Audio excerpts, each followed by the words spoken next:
Lu akron kanji sakune nge setika ne sako twin atuga phaya 1 2 3 Jerusalem မြို့သို့ကြွတော်မူစဉ်ရှမာရိပြည်နှင့်ဂါလိလဲပြည်စကြာ၌ရှောက်သွားတော်မူ၏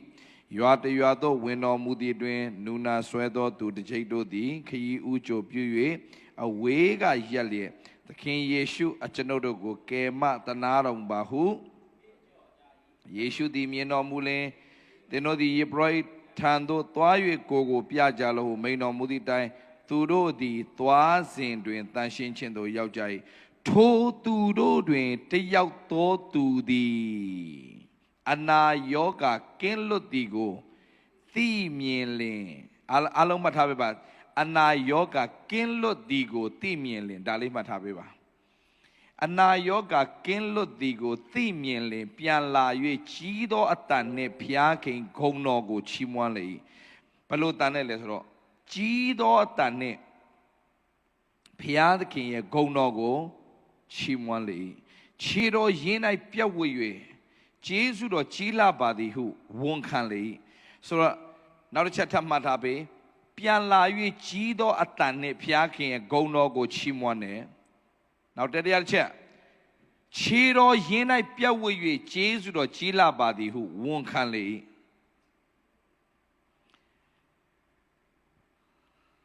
The power of praise The message of this title is the power of praise. There is a power in praise. There is a power.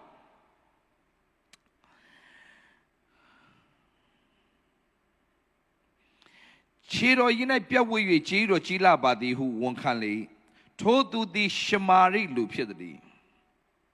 တတိထားဖို့လိုတယ်ထိုသူသည်ရှမာရိလူဖြစ်သည်သူကယူဒမဟုတ်ဘူးသူကရှမာရိဖြစ်တယ်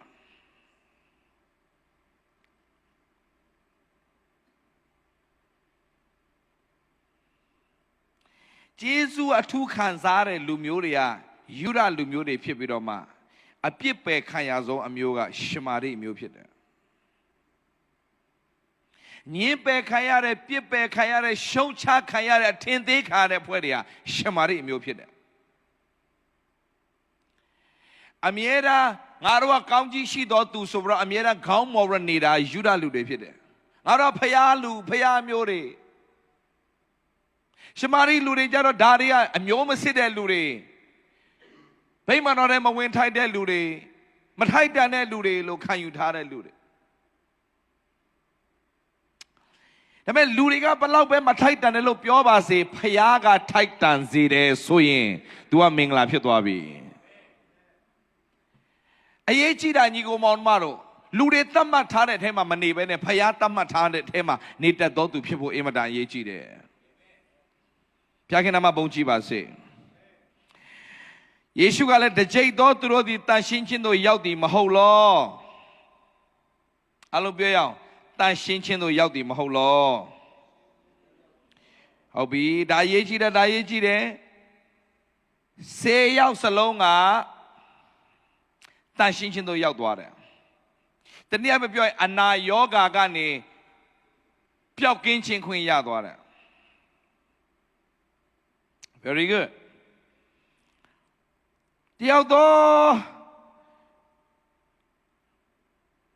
သူကပဲလာပြီးတော့မှကြီးသောတန်နဲ့ဖယားကုံတော်ချီးမွမ်းတယ်ချီးမွမ်းတယ်မကောက်ခြေတော်ကြီးမှာပြတ်ဝက်ပြီးတော့ဂျေဇုတော်ကြီးလာပါတယ်လို့ဝန်ခံတယ်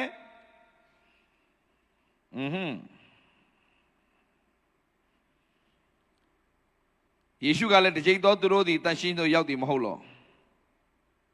9ယောက်သောသူတို့သည်အဘယ်မှာရှိကြသနည်းဖယားကဘသူ့ပြန်ရှာလဲဆိုတဲ့အခါမှာမချီးမွမ်းတဲ့သူတွေပမာလဲတဲ့ဒါပေမဲ့မျက်မှောက်တော်ထဲမှာရှိတာဘာလို့လဲဆိုချီးမွမ်းတဲ့သူကမျက်မှောက်တော်မှာရှိနေ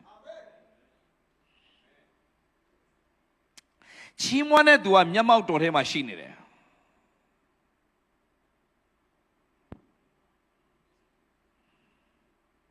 ကိုရောက်တို့ဒီအဘယ်မှာရှိသနည်းတပါးမျိုးသားကိုထား၍ထာဝရဘုရား၏ဤတပါးမျိုးသားကိုထား၍ဘုရားခင်ဂုဏ်တော်ကိုချီးမွမ်းခြင်းကပြန်လာသောသူတယောက်မှမရှိသလောဟုမေးတော်မူတယ်မကြည့်တစ်ချက်ကြည့်အောင်ဤတပါးမျိုးသားအလုံးပြောဒီဤတပါးမျိုးသား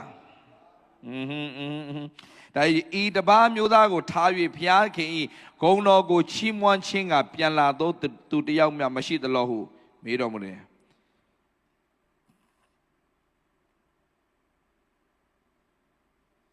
မေးတော်မူပြီးမှတင်ထား၍သွားလော့သင်ဤယုံကြည်ခြင်းသည်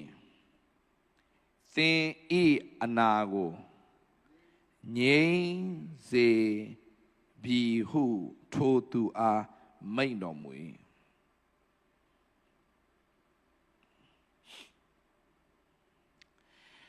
တနည်းအားဖြင့်နားလည်အောင်ပြောပြမယ်ဖခင်ရဲ့ကျေးဇူးတော်ခံစားနေရတဲ့ဖခင်သားသမီးတွေကျေးဇူးတော်ခံစားနေရတဲ့အချိန်မှာကြီးစွာသောအတန်နဲ့ချီးမွမ်းတတ်ပြီးခြေတော်ကြီးမှာပြတ်ဝက်ပြီးတော့မှကျေးဇူးတော်ကြီးလာပါတယ်လို့ဝန်ခံတတ်တဲ့သူဖြစ်ရင်ဘယ်လိုမင်္ဂလာရှိလဲဆိုတော့တဲ့အဲ့ဒီအမင်္ဂလာတင့်စီကိုဘယ်တော့မှပြန်လာလို့မရတော့ဘူးလေဒါလေးကိုဒီနေ့ရှင်းပြချင်တယ်ယောဂဆိုတာဘလောက်ပဲပျောက်ပြန်ဖြစ်နိုင်တယ်ကင်ဆာယောဂပျောက်သွားပြီကျေးဇူးတော်ချီးမွမ်းတယ် very good အရန်ကောင်းတယ်ဒါပေမဲ့နေ့တိုင်းမှာကျေးဇူးတော်ကြီးလာပါတယ်လို့ဝန်ခံတတ်တဲ့သူမှပဲအဲ့ဒီအနာယောဂပြန်ဝင်လို့မရတော့တာမဟုတ်ရင်ဘာဖြစ်သလဲဆိုတော့အဲ့ဒီအနာယောဂကင်ဆာယောဂပဲဖြစ်ဖြစ်ဘေယောဂဖြစ်ဖြစ်ပြန်ဖြစ်တတ်တယ်ဆိုတော့စာရငါဘယ်အရာကိုအမြဲတမ်းထိုးနှက်ဖို့ကြံစီနေလဲဆိုရင်ယေရှုကြောင့်တို့တွေဟာမင်္ဂလာဖြစ်ခွင့်ရတယ်အဲ့ဒီမင်္ဂလာကအမြဲမခံစားရလေအောင်စာရငါသင်ကိုအဲ့ဒီမင်္ဂလာကိုအမင်္ဂလာပြန်ဖြစ်အောင် तू ကလုပ်ဖို့အမြဲတမ်းကြံစီနေတယ်ဘယ်လိုလဲဆရာဒီနေ့ပြောချင်တဲ့တရားအချက်ကဘာလဲဆိုတော့အားလုံးသိတဲ့အတိုင်းပဲလူနူ10ယောက်ယေရှုမြင်တဲ့အခါမှာသခင်ယေရှုကျွန်တော်တို့ကယ်မသနာတော်မှာဟစ်ကြော်ကြတယ်သခင်ယေရှုကယ်ပါကျွန်တော်ပြောပြမယ်နော်ညီကိုမောင်မတော်ဘဝမှာလေ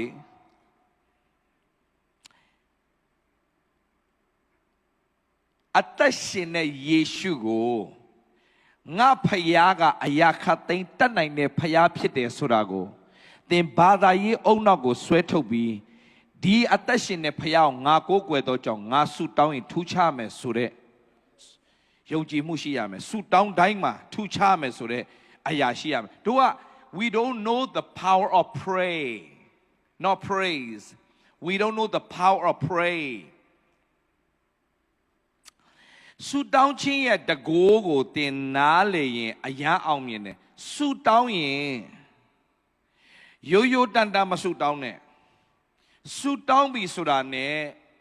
ငါကဘသူ့ကိုဆုတောင်းတာလဲငါကမဖြစ်နိုင်တဲ့အရာကိုဖြစ်စေတဲ့ဖယားကိုငါဆုတောင်းတာအရာခတ်သိမ်းကိုတတ်နိုင်တဲ့ဖယားကိုငါဆုတောင်းနေတာကောင်းကင်နဲ့မြေကြီးစัจ java တစ်ခုလုံးဖန်ဆင်းတဲ့ဖယားကိုငါဆုတောင်းနေတာ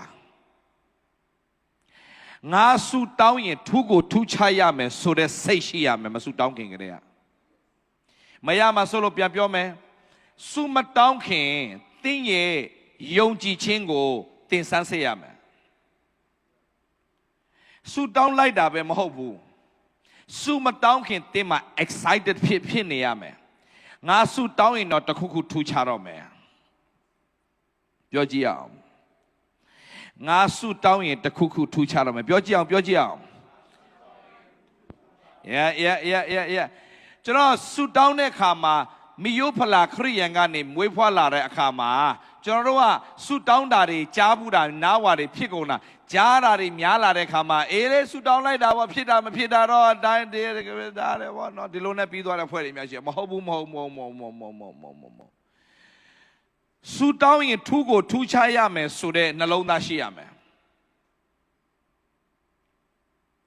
အဲ့လိုမရှိရင်မဆုတောင်းနဲ့အစားတွေက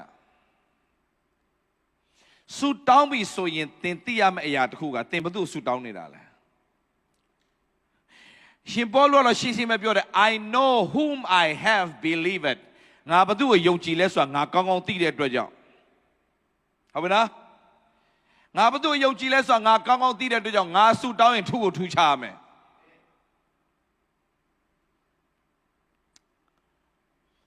အေလိယတို့ကလောကရန်တရား၌ကျင်လည်သောသူတွေဖြစ်ပါတယ်တဲ့တို့လိုပဲတဲ့ဒါမဲ့သူတို့ဆုတောင်းရင်နဲ့ယာတိဥဒုတွေအကုန်ပြောင်းလဲသွားတယ်တဲ့မိုးမရွာဖို့ဆုတောင်းတယ်မိုးမရွာမိုးပြန်ရွာဖို့ဆုတောင်းတယ်မိုးရွာတယ်ငါတို့လိုလောကရန်တရားနဲ့ကျင်လည်သောသူဖြစ်ပေမဲ့သူတို့ကဆုတောင်းတာဘာလို့ငါတို့နဲ့မတူပဲထူးခြားနေတာလဲတဲ့မိကုန်းကဖြေကြပါဦးညီကိုမောင်မတို့ရဲ့ဟုတ်ပြီနော်ဒါပြန်ဆန်းစစ်ရမယ်ဂျပန်မှာရှိတဲ့ညီကိုမောင်မတွေသင်တို့ဆုတောင်းရင်သင်တို့ထူးခြားမယ်ဆိုတာသင်တို့သိဖို့အင်မတန်အရေးကြီးတယ်အဲ့လိုစိတ်နဲ့မရှိမဆုတောင်းနဲ့စတဲ့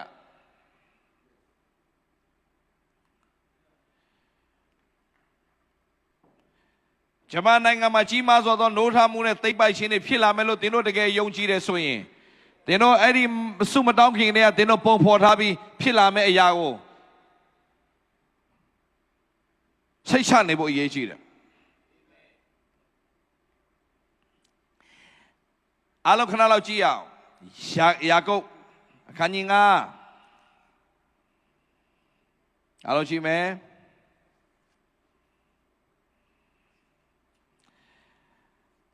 ယာကုပ်အခန်းကြီး9အငယ်19ကနေကြည့်အောင်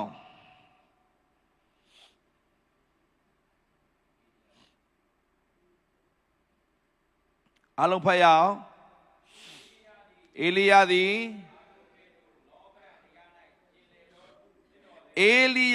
ငါတို့ကဲ့သို့လောကရန်တရား၌ကျင်လည်သောသူဖြစ်တော်လဲတဲ့ဗါလဲတို့လိုယောဒနလူပါပဲတဲ့ဘာမထူးခြားပါဘူးတဲ့ဒါပေမဲ့ तू မိုးမရွာဖို့ဆုတောင်းတဲ့အခါမှာ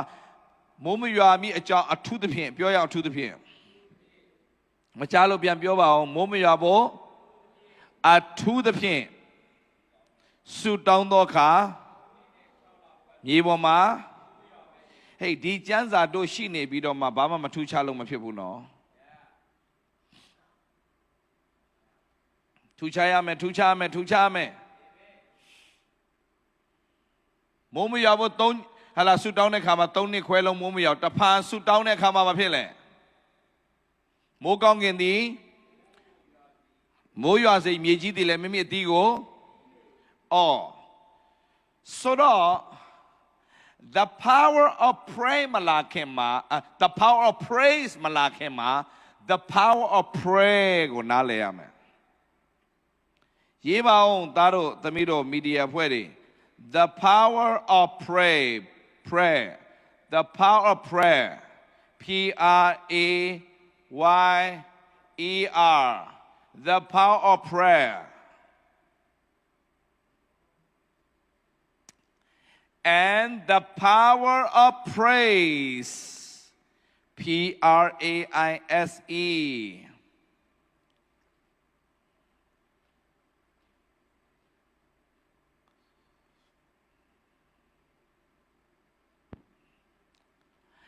Yep ဒါကအင်မတန်အရေးကြီးပါတယ်ညီကိုမောင်မတို့အရင်ဆုံး pray ဆိုမှပြောခင်မှာ prayer ကိုပြောမယ်ချီးမွမ်းခြင်းကြောင့်မပြောခင်မှာဆုတောင်းခြင်းကြောင့်ပြောမယ် Okay ဒါအရေးကြီးတယ်ဟုတ်ပြီဆိုတော့မကြည့်အောင်အေလိယက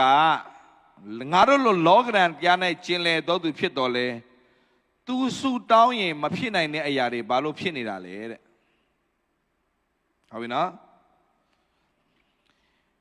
သူစုတောင်းရင်ထူးခြားနေတယ်တဲ့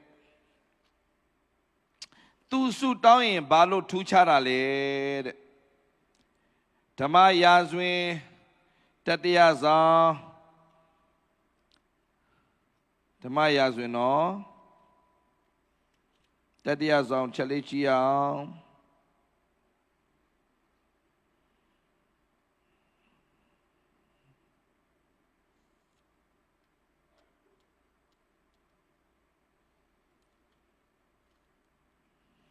ငယ်အခန်းကြီး18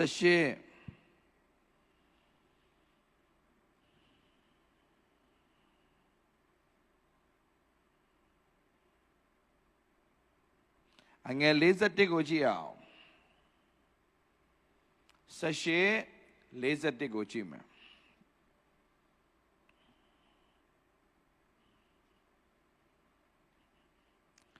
18 41တွေ့ပြီလား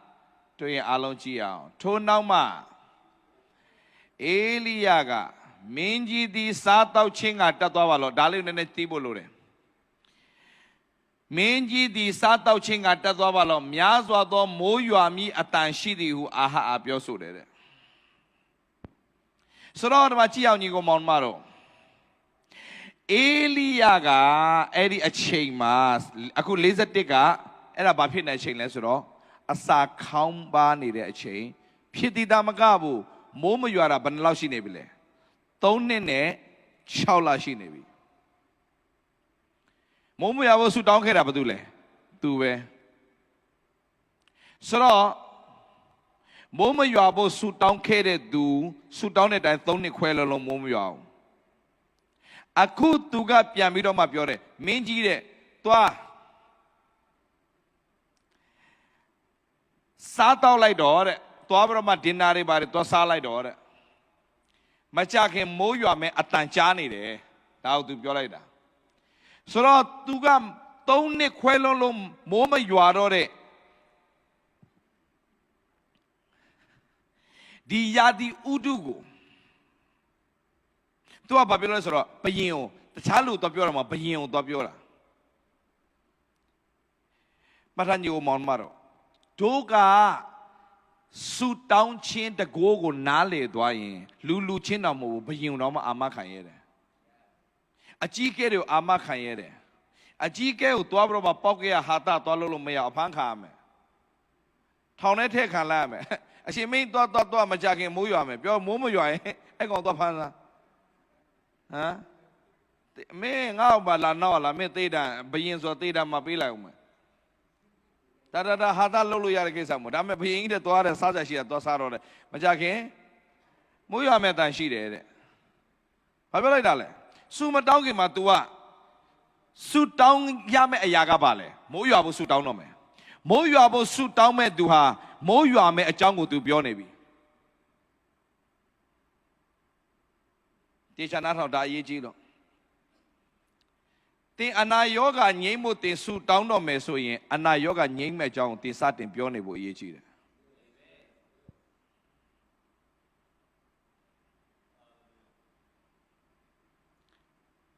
အောင်မြင်ခြင်းကြောင့်တင်ဆူတောင်းတော့မယ်ဆိုအောင်မြင်ဖို့ဆူတောင်းမယ်ဆိုအောင်မြင်ခြင်းကိုစတင်ကြွေးကြော်နေဖို့အရေးကြီးနေပြီဒါဒီဝိညာဉ်ရေးရဲ့လှုပ်ဝက်ချက်တွေဟုတ်ပြီနော်ဆိုတော့မင်းကြီးတဲ့စားတော့ချင်းကနန်းတော်မှာသွားလိုက်တော့တဲ့များစွာသောမိုးရွာမိအတန်ရှိသည်ဟုအာဟအားပြောဆိုတယ်တဲ့ဘယ်ကနေမိုးရွာမဲ့တန်ကြားနေလဲမိုးချင်းတန်ကြားလို့လားမကြားပါဘူးမိုးချင်းတန်တက်ကြားရင်တော့ရွာတော့မယ်လို့ပြောလို့ရတယ်မိုးများစွာသောမိုးတောင်မိုးတော်မဟုတ်ဘူးသူပြောလိုက်စကားများစွာသောမိုးသင်တို့သတိထားမယ်သင်တို့မဆုတောင်းခင်ကလေးကများစွာသောမင်္ဂလာကိုသင်မြင်နေဖို့အရေးကြီးတယ်ကြားနေဖို့အရေးကြီးတယ်တို့တွေအင်မတန်မှမှားခဲ့တဲ့အရာကဝိကြေတန်းကြီးဆုတောင်းနေတာဝိကြေတန်းကြီးမတောင်းနဲ့ဘာမှမရမဲ့တူတူလည်းမတောင်းတော့နဲ့ဘာမှမရဘူးကျင်းသေးတယ် ဝိจิတန်းကြီးဘာမလုံးနဲ့အလကားပဲတာအိတ်လိုက်တာပို့ကောင်းတယ်ဝိจิတန်းကြီးတောင်းနေမစားအိတ်ပလိုက်တော့အေးရွာတယ်ဟိုဝိจิတန်းကြီးမဟုတ်ဝိจิတန်းကြီးရလို့ရညာလေးမအိတ်ပဲမစားပဲတောင်းနေတယ်အစာရှောင်တဲ့ဖွဲ့တော့မရှိလိုက်သေးတယ်ဝိจิတန်းကြီးတော့မဟုတ်ပါဘူးဒါပေမဲ့ရလို့ရညာအစာရှောင်နေတယ်ရလို့ရညာအစာမရှောင်နဲ့စားပလိုက်ဒါဆူတောင်းပြီဆိုရင်တော့မဆူတောင်းခင်ကတည်းကလုံးဝဝိညာဉ်ထဲမှာအတန်ကြားနေရမယ်ဝိညာဉ်ထဲအတန်ပါလဲတဲ့ဝါကတမခံပြီးတော့တန်ချဖြစ်ငါနာယောကပျောက်နေပြီတဲ့ဟာဘသူတန်လဲတဲ့ဖရာတန်များဆိုတော့မိုးရွာမဲ့အတန်တဲ့ဘာအတန်လဲတဲ့ဝိညာဉ်ထဲကနေဖရာရဲ့နှိုးဆော်တဲ့အတန်စုမတောင်းခင်မှာတင်ကစုတောင်းမဲ့အရာအတွက်ကိုတင်ကြိုတင်ပြီးတော့မှအာမခံနိုင်တော်သူဖြစ်ရမယ်မရမှာဆိုလို့ပြန်ပြောမယ်စုမတောင်းခင်ကတည်းကတင်ဟာစုတောင်းမဲ့အရာတစ်ခုအတွက်တင်ရပြီဆိုတာကိုအာမခံရတဲ့သူဖြစ်ရမယ်အဲ့လိုဖြစ်ဖို့ကတင်က blind faith နဲ့မရဘူးဒီမှာတဆင့်ထပ်သွားပြီကြည်သေးချာတော့မကြော်သွားစေနဲ့သူကအတင်းယုံနေပြောတော့ဖြစ်ကိုဖြစ်လာလိမ့်မယ်ဖြစ်ကိုဖြစ်မဖြစ်လာတဲ့ခါမှာအရှက်တွေကွဲအောင်အဲ့လိုမဟုတ်ဘူးညီကိုမောင်နှမတို့ရဲ့အဲ့လိုမဟုတ်ဘူးကိုကစုမတောင်းခင်မှာကိုကဖယားရဲ့စကားနဲ့အကျွမ်းဝင်ထားတဲ့သူဖြစ်ဖို့လိုတယ် before we pray စုမတောင်းခင်မ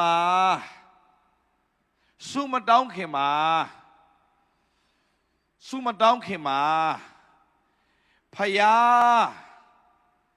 ရဲ့အလေးလာသဘောကိုသိရှိထားပြီးဖယားရဲ့စကားကိုကြားတတ်တော်သူဖြစ်နေရမယ်မိုးမရွာသေးဘူးမိုးရွာတဲ့အတန်ကိုကြားတယ်မိုးရွာမဲ့အတန်ရှိလို့အာဟာအာပြောဆိုတယ်ဆက်သွားရအောင်အာဟာဒီစားတော့ချင်းကတတ်သွားတယ်ဘာလို့ तू ကအာမခံတာ哦ဖယားနဲ့အသက်ရှင်တဲ့သူတွေဟာသူများကိုအာမခံရဲတဲ့သူတွေဖြစ်တယ်ကျွန်တော်တရားဟောရင်ကျွန်တော်ကဘာဖြစ်လို့အာမခံချက်ပြည့်နဲ့ဟောရဲလဲ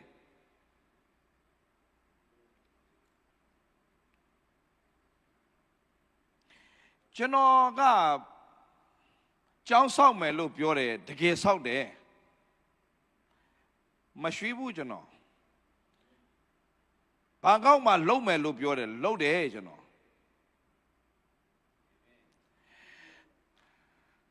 ထုတ်ချုံမှာလုံမယ်လို့ပြောတယ်ထုတ်ချုံမှာစတယ်အခုမကြခင်ကြီးထွားလိမ့်မယ်အဲ့ဒါကြည်ထားကြီးထွားမှာမျိုးမှန်ရင်ကြီးတယ်မျိုးမှန်ရင်ကြီးထွားတယ်ဘာလို့လဲအဲ့ဒါကဘာသာရေးလုပ်ဖို့စခဲ့တဲ့နေရာမဟုတ်ဘူးအလူငွေကောက်ပြီးတော့မှဟိုပောက်ကရရှောက်လို့ဖို့မဟုတ်ဘူးဖျားเจ้าစတာကအလူငွေကောက်ဖို့ဖျားเจ้าစတယ်ဆိုတော့မျိုးမမှန်တော့ဘူးcommunity တစ်ခုလေးတိဆောက်ခြင်းလို့ဖျားเจ้าစတယ်မျိုးမမှန်ဘူးပြန်ပြတ်မှာပဲ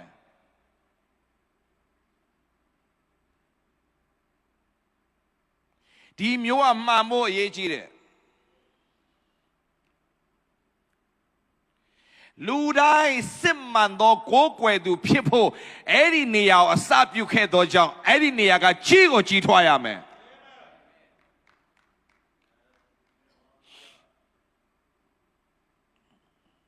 ဒီနေရာမှာတပတ်ပြီးတပတ်ပို့ပြီးတော့များပြားလာတယ်တပတ်ပြီးတပတ်ပို့ပြီးတော့မှဟာလားဖယားရဲ့နမိတ်လက္ခဏာတွေဘာလို့ဖြစ်လာလဲရှင်းလေးပဲမျိုးမှန်တယ်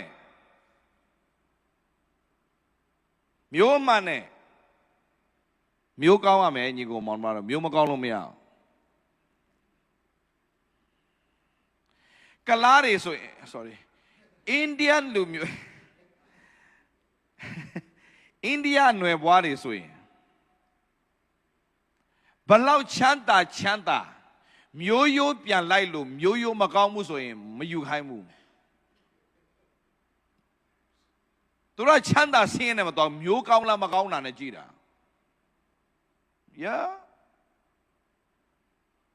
ကြောင့်မခံစားနိုင်တာကျော်အမေရဲ့အိန္ဒိယအမျိုးနွယ်သူတို့ကမျိုးကောင်းရိုးကောင်းကိုရှာနေတဲ့အချိန်မှာဖားစားတဲ့ကရင်နဲ့မွေတက်စားတဲ့ကရင်နဲ့ကျွန်တော်အမေကသွားယူလိုက်တော့ဒီကလားမျိုးကကျိန်းတာဦးလေးအမေကဦးလေးကိုပဲသူကအမြဲတမ်းယူသေးလေးစားတော့သူကအကိုကြီးဆိုတော့ဖေမေလည်းမရှိတော့ဘူးဆိုတာ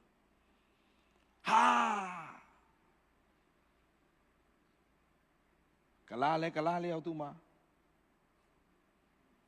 ကရင်လည်းကရင်လျောက်ကရင်ကြလဲ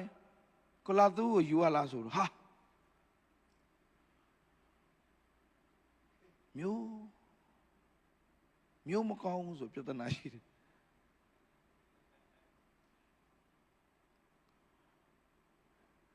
ပေါ်ကညောလည်းကိုလာသူ့ကိုချိန်နေကိုလာသူ့ကလည်းပေါ်ကညောကိုချိန်နေဒီတဲ့ထွက်လာတဲ့ကောင်လေးကနှစ်ချိန်ထဲထွက်လာတော့ချိန်ကြီးထဲလွတ်တော့ယေရှုကြောင့်လွတ်သွားဟိုကလည်းချိန်ဒီကလည်းချိန်ဒီကလားမျိုးကကရင်ယူတာမပြောနဲ့ကလားချင်းယူတာအောင်မအမလေးဘာလဲမသိရှုပ်ချက်ခါနာအများကြီးပဲပဲဒီထောင်းစားရှုပ်ချက်ခါနာတေးတာတော်ရှုပ်တယ်ဒီချင်းကြီးအမင်္ဂလာတွေနော်ဘာလို့လဲဆိုတော့မျိုးမကောင်းလို့တဲ့တောင်းကျွန်တော်တော့အာမခံရတယ်တောင်းကျွန်တော်ကအမြဲတမ်းပြောတယ်The Light Worship Center ဆိုတာတော့နာမည်အရတော့ပေးလိုက်တာဒါပေမဲ့နာမည်ကအရေးကြီးတာမဟုတ်မျိုးကအရေးကြီးတာမျိုးကောင်းတတ်တယ်တောင်းဆရာအမြဲတမ်းပြောတာပေါ့မျိုးကောင်းမယ်နော်လို့ဒီမျိုးကပေးကမ်းတဲ့မျိုးရိုးဆရာဒေးဗစ်လာရဲ့မျိုးကပေးကမ်းတဲ့မျိုးဖြစ်တဲ့အတွက်ကြောင့်ပေးနိုင်ရမယ်ဧဝံဂေလိဆိုတာယူပြီးတော့မလုပ်ရဘူးဘာလို့လဲပေးပြီးတော့လုပ်ရတယ်မြစ်တာနဲ့လုပ်ရမယ်ဆွဲခေါ်ပြီးတော့လုပ်ရမယ်နားလေပေးမှုနဲ့သွားရမယ်ဒီလိုဆော်တာကိုကျွန်တော်ဆိုတက်ရမယ်ဒီလည်းတက်လန်းရှိတယ်ဆိုတော့တက်သွားတဲ့အေလိယသည်ကရမေလတောင်ပေါ်သို့တက်၍မြေမှာပြက်ဝတ်လျက်မျက်နာကိုဒူးကြားမှာထားလျက်မျက်နာဒူးကြားမှာထားဆိုအဓိပ္ပာယ်ပါလားလုံးဝအခြေအနေကိုမကြည့်တော့တာလုံးဝအခြေအနေကိုမကြည့်တော့ဘဲနဲ့ကိုတော့လှုပ်တော့မှာလုံးဝကိုတော့လှုပ်မယ်ဆိုတော့လုံးဝစိတ်ချတာလုံးဝစိတ်ချပြစ်တယ်ဆူတောင်းမယ်ဆိုရင်စိတ်ချတော့ဆူတောင်းရင်စိတ်ချတော့ဆူတောင်းမယ်ဆိုစိတ်ချတော့ပြောမချမှာဆိုလို့ဗာလဲဆူတောင်းမယ်ဆိုစိတ်ချလိုက်တော့စိတ်မချရင်မဆူတောင်းနဲ့ဖယားကိုဆူတောင်းရင်စိတ်ချတော့စိတ်မချရင်ဆူမတောင်းနဲ့စိတ်ချမှာဆူတောင်းဟုတ်လားမရမှာဆိုလို့ပြန်ပြောမယ်ဘာလဲစိတ်မချရင်ဆူမတောင်းနဲ့ကွာစိတ်ချမှာဆူတောင်းဟုတ်လားစိတ်မချရင်စိတ်ချမှာဒါပဲဘာလာပြောနေဘာလာပြောဖျားခင်မဆာမှာပါရှောင်းပြောနေအာမခံနိုင်မှာသွားဘယင်းသွားစားစရာရှိတာသွားစားဘာမပူတော့နဲ့မိုးရွာမဲ့တန်အောင်ပြောများစွာသောမိုးရွာမဲ့တန်ရှိတယ်သွားဆုတော့သွားစားလိုက်တော့သွားခေါင်းဟာလားသွားတယ်ကျွန်တော်ဒီတက်ရပင်လဲကျွန်းအားတင်တက်ရပင်လဲကိုကြည့်လိုက်တယ်ဆူတောင်းတော့ဘာလုပ်ခိုင်းလဲအရှင်တို့သွားကြည့်ခိုင်းတယ်ဆူတောင်းပြီးစိတ်ချမှာဆူတောင်းစိတ်မချရင်ဆူမတောင်းနဲ့ဆူတောင်းပြီးဆိုရင်စိတ်ချလိုက်တော့ဟုတ်ပြီနော်ဆူတောင်းပြီးပြီဆိုရင်ဘာလုပ်ရလဲတဲ့မဟုတ်စိတ်ချ စိတ်ချမှဆူတောင်းစိတ်ချမှဆူတောင်းနဲ့ဆူတောင်းပြီးပြီဆိုတော့ဘာလုပ်ရမလဲဖြစ်ပြီလားတဲ့ကြည့်လိုက်တော့ဖြစ်ပြီလားတဲ့ဆူတောင်းပြီဘာလုပ်ရလဲမျောလင်းတော့ဆူတောင်းပြီဘာလဲမျောလင်းဆူတောင်းပြီဘာလဲဆူတောင်းပြီမျောလင်းအစင်းစင်းရှိတယ်မတူဘူးဆူမတောင်းခင်ဘာလုပ်ရလဲစိတ်ချမှုရယူရတယ်တန်တရားတွေဘာတွေရှိနေမဆူတောင်းနဲ့ကွာအရင်ဆုံးစိတ်ချမှုတည်ဆောက်စိတ်ချပြီလားဆူတောင်းတော့ဖြစ်ကိုဖြစ်လာမယ်ပြောဖြစ်ကိုဖြစ်လာမယ်ငါဆူတောင်းရင်တခုတော့ထုကိုထူချမယ်ဆူတောင်းရင်ထုကိုထူချမယ်အာမင်ယုံကြည်ပါသလားဆူတောင်းရင်ထုကိုထူချမယ်စိတ်ချမှုမရှိမဆူတောင်းနဲ့ဆူတောင်းပြီဆိုရင်စိတ်ချလိုက်တော့ထုကိုထူချလာမယ်ထုကိုထူချလာမယ်ဆူလဲတောင်းလဲတောင်းပြဘာလုပ်လဲသူ့ကြုံသွားပြောတယ်သွားတက်ကြည့်သားနဲ့ပင်လေဘက်ကိုသွားကြည့်ရနဲ့အာဟာဟုတ်ပြီနော်ပထမဘသူပြောလဲဘယင်ကိုပြောတယ်သွားတက်တော့မိုးများစွာသောမိုးရွာမယ်ယောဒနာမိုးမုံများစွာသောမိုးတင်ဆုတောင်းရင်ကြီးမြတ်သောဖယောက်ဆုတောင်းသောကြောင့်မှတ်ထားပြပါညီကောင်မောင်မတော်တဘာဝထဲမှာဖြစ်နေတဲ့အရာအတွက်မဆုတောင်းနဲ့များစွာသောမိုးဆိုတာလုံးဝမိုးမရွာတဲ့အခြေအနေမှာများစွာသောမိုးဆိုတာကဘာကြီးလဲအဲ့ဒါဆန့်ကျင်ဘက်ကြီး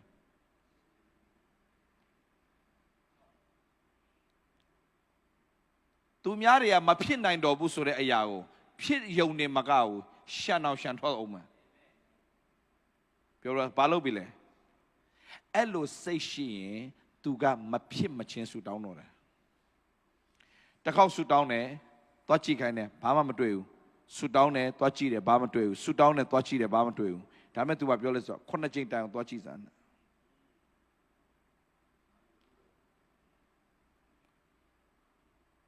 9ကြိမ်တိုင်အောင်သွားကြည့်စမ်း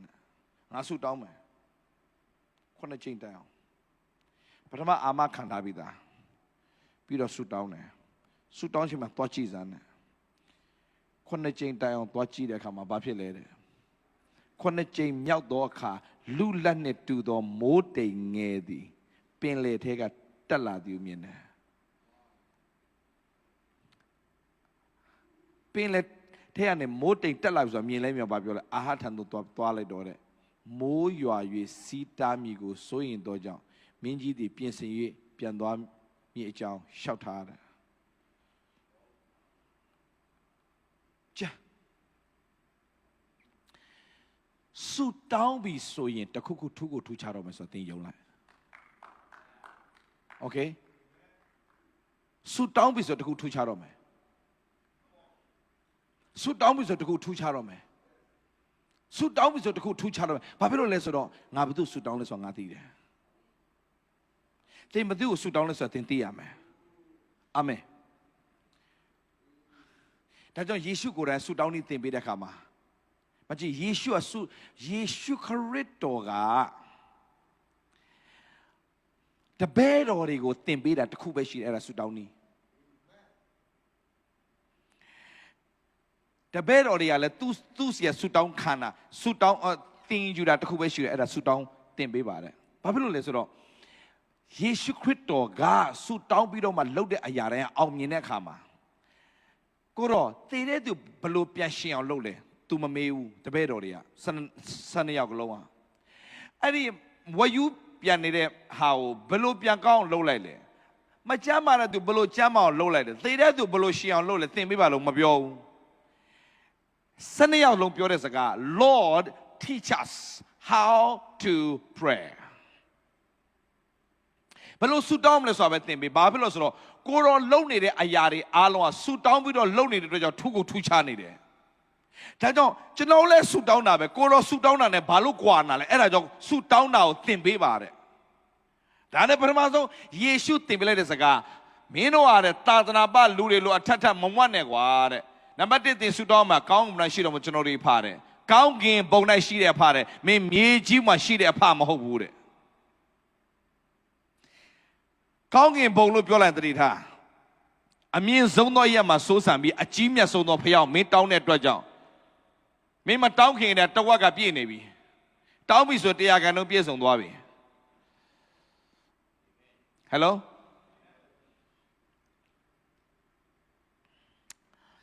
ဒါအောင်ယေရှုပြောတဲ့စကားကောင်းကင်ဘုံ၌ရှိတော်မူသောကျွန်တော်တို့အဖ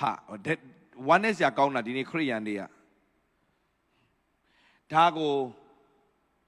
ဆူတောင်းခြင်းကိုသင်ပေးတာနားမလည်ပဲနဲ့အဲ့ဒါဆူတောင်းချက်လို့ဆူတောင်းနေကြအဲ့ဆူတောင်းချက်မဟုတ်ဘူးကောင်းကင်ဘုံ၌ရှိတော်မူသောကျွန်တော်တို့အဖကိုရိန္ဒမှာတော့ယူတယ်လေအဲ့လိုဆူတောင်းခိုင်းတာမဟုတ်ဘူးဒါကြောင့်ဉာဏ်ပညာနည်းတဲ့ခါမှာဆုံးရှုံးနေရတယ်ငါလူတွေရတယ် the pattern of prayer ဆူတောင်းခြင်းရဲ့ပုံစံပြောပြထားတာဆူတောင်းချက်မဟုတ်ဘူးအဲ့ဒါဆူတောင်းချက်မဟုတ်အဲ့ဒါ the pattern of prayer ဆိုကောင်းကင်ဘုံ၌ရှိတော်မူကျွန်တော်တို့အဖတဲ့ဘယ်မှာမင်းဖေအဖရှိတာလဲတဲ့မင်းဆူတောင်းတဲ့အဖအကြီးမြတ်ဆုံးသောအဖဒီစัจ java တစ်ခုလုံးဘာမှရှိခင် तू ရှိနေတဲ့အဖအဲ့ဒီအဖကနေပြီးတော့အကုန်ဖန်ဆင်းထားတာ तू မဖြစ်နိုင်တဲ့အရာ तू မလုံနိုင်တဲ့အရာဘာမှမရှိတော့မင်းနံပါတ်1သိရမယ်တဲ့အဲ့ဒါကိုပြောလိုက်တာဒုတိယချက်ကနာမတော်ယူသည်လေးမျက်ရှင်ရှိပါစေတဲ့ထိုနာမတော်ကကြီးသောအမှုကိုပြုနိုင်တဲ့နာမဖြစ်တယ်ဆိုတာမင်းဆုတောင်းစိတ်ချဖို့အရေးကြီးသွားပြီတဲ့နံပါတ်3နိုင်ငံတော်တည်ထောင်ပါစေမင်းရဲ့အတ္တတာထဲမှာဖျားအုပ်ဆိုးပါစေဒါမဲ့လေးချက်အလိုတော်ကောင်းကင်ဘုံမှာပြည့်စုံခဲ့သူမြေကြီးမှာပြည့်စုံပါစေမင်းရဲ့အလိုပြည့်ဖို့မဆုတောင်းနဲ့သူ့အလိုပြည့်ဖို့မင်းဆုတောင်းအောင်ပါလေအလိုတော်လို့ပြောတဲ့ကြောင့်မင်းအလိုမဟုတ်ဘူးလေမင်းတို့ဆုတောင်းတဲ့ခါမှာအပြည့်မရဘူးဆိုတာမင်းအလိုပြည့်ဖို့မင်းဆုတောင်းတဲ့ကြောင့်မရဘူးမင်းရဲ့အလိုမပြည့်စုံဖို့မင်းဆုတောင်းခိုင်းတာမဟုတ်ဖခင်အလိုပြည့်ဖို့မင်းဆုတောင်းမင်းအလိုပြည့်ပြီးသားပဲတဲ့ဆက်ပြောမယ်ဆိုအများကြီးပဲ the power of prayer ဆိုတော့ကျွန်တော်နားလေရမှာကအေလိယကငါတို့လိုလောကရန်တရားနဲ့ကျင်လေတော့သူဖြစ်လင့်ကစား तू ဆုတောင်းတဲ့ခါမှာဘာဖြစ်လို့သူများနဲ့ထူးခြားနေရတာလဲဆိုတော့ तू ကဆုမတောင်းခင်ကလေးကသူ့မှာရှိတဲ့ယုံကြည်ခြင်းကတို့နဲ့မတူတာဆုမတောင်းခင်ကလေးက तू ကဘာဖြစ်လဲဆုတောင်းရင်ဖြစ်ကိုဖြစ်တော့မှာလေတခုကတော့တောင်းသွားတယ်ခင်ဗျဆုမတောင်းခင်မှာတင်တခုဖြစ်မယ်ဆိုတဲ့ထူးခြားမှုတင်မှာရှိဖို့လိုတယ်အဲ့လိုရှိတဲ့သူတွေကထူးကိုထူးခြားတယ်ဒါမှကြည့်ဘသူတွေ့ရလဲဆိုတော့ယောရှုစัจ java တခုလုံးရက်သွားအောင် तू ဆုတောင်းပြစ်တာဆုမတောင်းခင်တည်းကဘာဖြစ်လဲငါဆုတောင်းရင်ဖြစ်ကိုဖြစ်တော့မှာငါသိတယ်ဖြစ်ကိုဖြစ်တော့မှာကျွန်တော်ဘာကိုပြောတာလဲညီကောင်မောင်မတော်တင်တောင်းရင်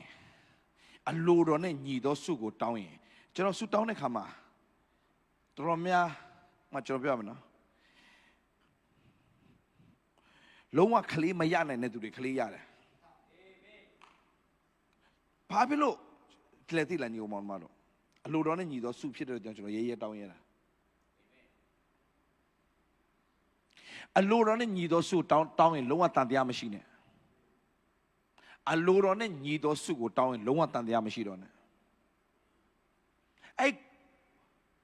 ကလေးမရနိုင်ဘူးကွာ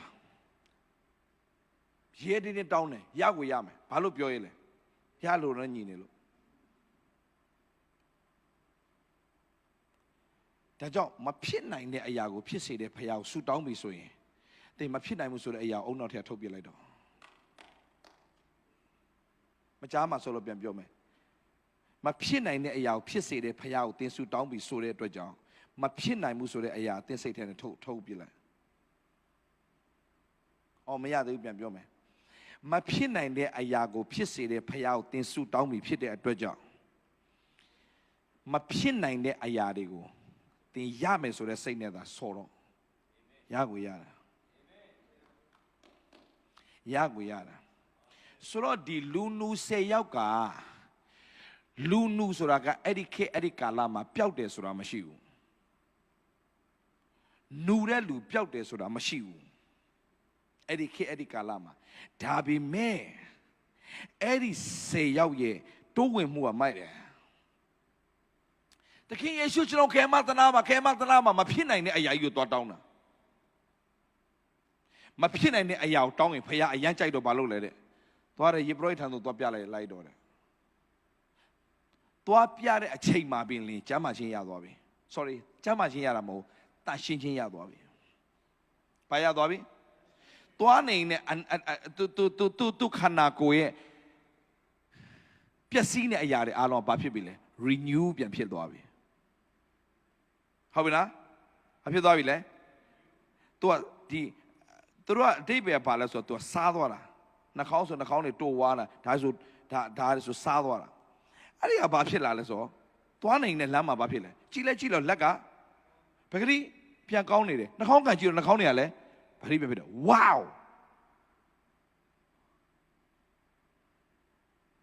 အဲ့ဒီ10ယောက်ထဲမှာ1ယောက်ကရှမာရိတဲ့ဆိုတော့ဒီလူ10ယောက်ရဲ့ကောင်းတဲ့အချက်ကဘာလဲဆိုတော့မဖြစ်နိုင်တဲ့အရာကိုယေရှုထံသို့တိုးဝင်ပြီးတော့မှတောင်းဆိုတဲ့အခါမှာယေရှုခရစ်တော်အားဖြင့်ဘာဖြစ်သွားလဲတန်ရှင်းခြင်းရသွားပြီတနည်းမပြောရင်နမိတ်လက္ခဏာဖြစ်သွားပြီဒါတန်ရှင်းတော့ဘာလဲနမိတ်လက္ခဏာဖြစ်သွားပြီ okay နမိတ်လက္ခဏာဖြစ်တဲ့အပေါ်မှာဂျင်းနှက်လို့မရဘူး completely heal ဖြစ်ဖို့အရေးကြီးနေတယ်တို့ခရိယန်တွေတော်တော်များနမိတ်လက္ခဏာဖြစ်တယ်နောက်တော့ပြန်ဖြစ်တယ်နမိတ်လက္ခဏာဖြစ်တဲ့ခရိယန်တွေအများကြီးပဲဒါပေမဲ့နမိတ်လက္ခဏာဖြစ်ပြီးတော့ဘာဖြစ်လဲနမိတ်လက္ခဏာဖြစ်သွားတယ်ကွာဖြစ်ပြီးသွားရင်ဘာဖြစ်လဲဆိုစပ်ပြီးမကိုးကွယ်တော့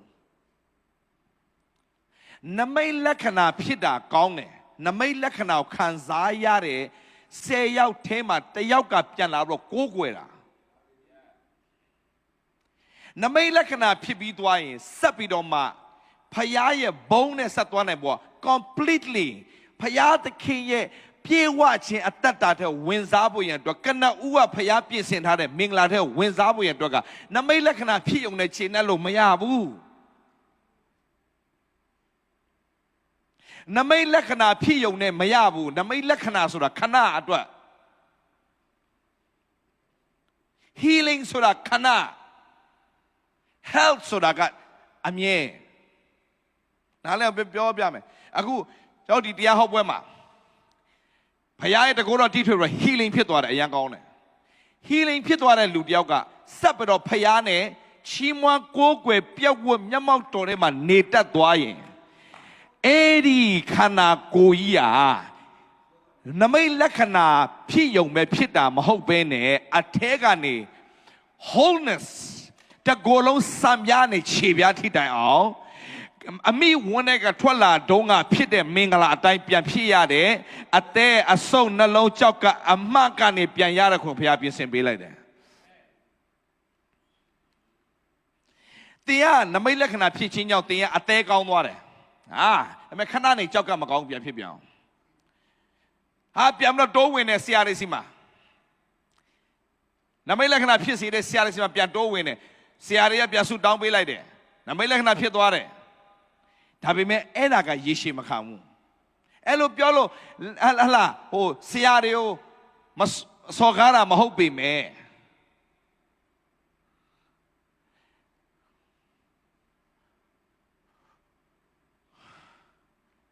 ဆရာတွေအပေါ်မှာယက်တီထားတဲ့အတ္တတာမှားတယ်ဆရာတွေအပေါ်မှာယက်တီထားတဲ့ယုံကြည်ခြင်းကမှားတယ်ဟုတ်ပြီနော်ဘယ်လိုလူကမှန်လဲတဲ့ဖယားကိုကိုးကွယ်နေတဲ့ဒါကြောင့်ဒီတုတ်ချိုမှာရှိတဲ့သူတွေအားလုံးဟာကိုးကွယ်တဲ့မျိုးရိုးဖြစ်ရမှာနမိတ်လက္ခဏာဖြစ်တာမဖြစ်တာရေးမကြည့်ဘူးဘာဖြစ်နေရမှာလဲရှမာရိကဲ့သို့ကျေးဇူးတော်ကိုကြီးတယ်ဆိုတာကိုဘာလဲကြီးသောတန်နဲ့ဘာဖြစ်လဲပြန်လာပြီးတော့ချီးမွမ်းတယ်ပြီးတော့မှဘာလုပ်လဲဝန်ခံတယ်ဘဲမှလဲခြေတော်ရင်းမှာအတ္တတာထဲမှာဖယားအကြိုက်ဆုံးအရာကဘာလဲလို့ပြောလိုက်အဲ့ဒီရှမာရိကဲ့သို့နေရစင်တိုင်းမှာဒါကြောင့်ဖယားကိုကိုးကွယ်ရင်ဒါတို့သမီးတို့အားလုံးဆရာပြောပြပါစေဖယားကိုကိုးကွယ်ရင်ကြောက်တယ်လို့ယွန့်တယ်လို့ရှက်တယ်လို့ဘာမှကိုးကွယ်နဲ့ဘယ်လိုကိုးကွယ်မလဲကြီးသောတန်နဲ့ချီးမွမ်းရမယ်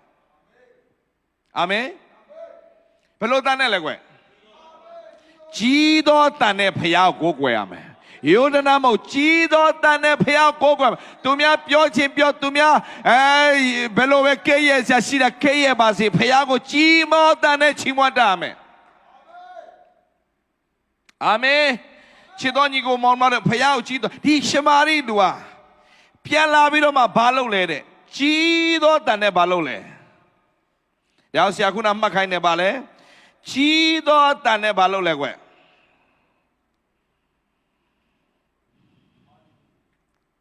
ကြီးသောတန်နဲ့ဖယားရဲ့ဂုဏ်တော်ချီးမွမ်းနေတယ်ဟုတ်ပြီနော်ကျွန်တော်ပြောချင်တာအခုဖယားကိုချီးမွမ်းကြအောင်လို့ပြောပါလား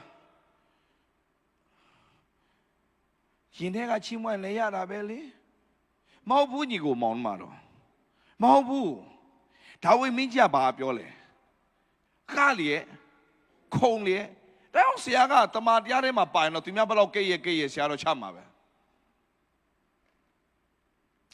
ချက်တော့ကိရဲ့ပါစေနောက်ကပတ်တော်ထဲမှာကလည်းခုံလည်းချီးမွမ်းဆိုဆရာကမှာပဲခုံမှာပဲဒါကိုလာပြီးတော့မှတော့ဘာသာရေးထဲမှာမနေတာအကောင်းဆုံးပဲဘာသာရေးကတင်းကိုလိုက်ချုပ်တာဖခင်ကတင်းကိုလွတ်မြောက်ခြင်းပေးတာအာမင်မကြည့်တချို့ကဘာဖြစ်လဲဆိုတော့ကယ်တင်ခြင်းတော့ရပြီဟိုလက်မမြောက်ရဲမခုံရဲမကရဲတဲ့သူအများကြီးပဲဘာနဲ့တူလဲဆိုတော့သိနေတဲ့လာဇရုယေရှုဟာလာဇရုထွက်ခဲ့ထွက်လာတဲ့အချိန်မှာဘာဖြစ်လဲအဝတ်နဲ့ပတ်ထားတယ်ဟုတ်ပြီနော်ထွက်လာပြီနော်အဝတ်နဲ့ပတ်ထားတော့ဘာဖြစ်လဲကွအဝတ်နဲ့ပတ်ထားတော့ तू လှုပ်လို့ရလား तू ချီးမွမ်းလို့ရလားဘာသာရေးထဲကနေပြီးတော့ကျေးဇူးတော်ကြောင့်ကယ်တင်ခြင်းရသွားတဲ့သူတွေပင်လင်ချီနှောင်ခြင်းခံတဲ့သူတွေအများကြီးဘာသာရေးထဲမှာအရှက်တရားအကြောက်တရားတွေနဲ့သူများဘာပြောမလဲသူများဘယ်လိုဝေဖန်မလဲသူများဘယ်လိုကဲ့ရဲ့မလဲ no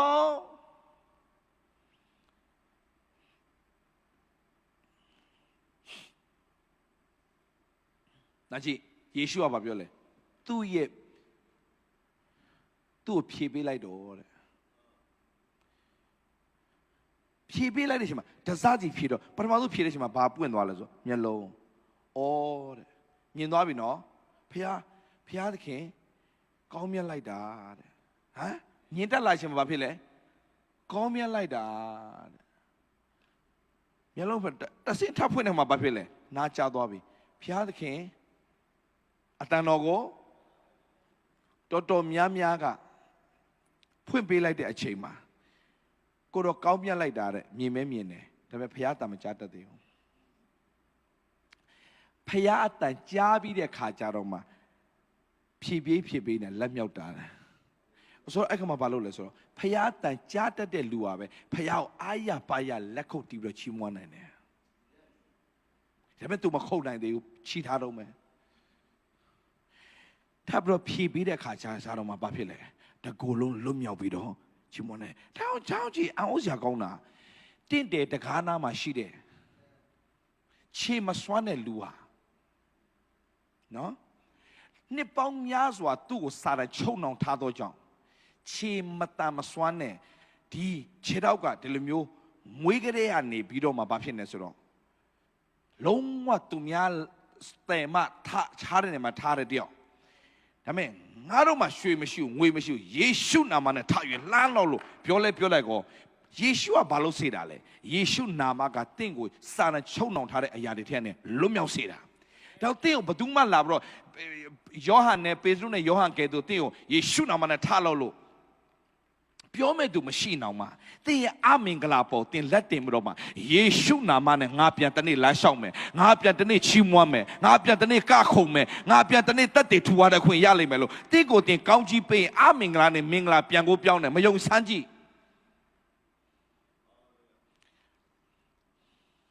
စမ်းကြည့်